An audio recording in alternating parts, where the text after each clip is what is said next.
There are two primary ways. For one, the stock appreciates, or in other words, people are willing to buy that stock for more money than you bought it for.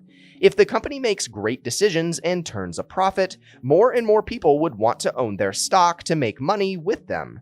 This increase in demand drives the price up. Assuming the total number of stocks on the market stays the same, this is simple supply and demand. If you're selling a painting and you only have one person bidding, it'll probably go for cheap. However, if 10 people are bidding on it, it will likely go for a lot more. Stocks can appreciate for any reason, and their value is tied to a number of factors that don't always tie back to just how much money that company makes. Since stocks are sold on an open market through an exchange, their price is more of a reflection of buyer sentiment or how good or bad people think the company will do. Stocks for companies that lose millions of dollars each year can go up in price if the market thinks that they will be more and more successful very soon. The second way that you can make money by owning stocks is through something called dividends. Some stocks, but not all or even most, pay dividends.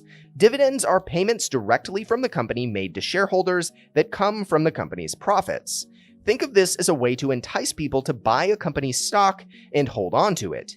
Dividends are paid quarterly and the amounts vary by company, but it's a set amount for each company for each share that you own. Companies would want to pay you a dividend so you hold their stock and don't sell it. Supply and demand means that this will drive the price up over time.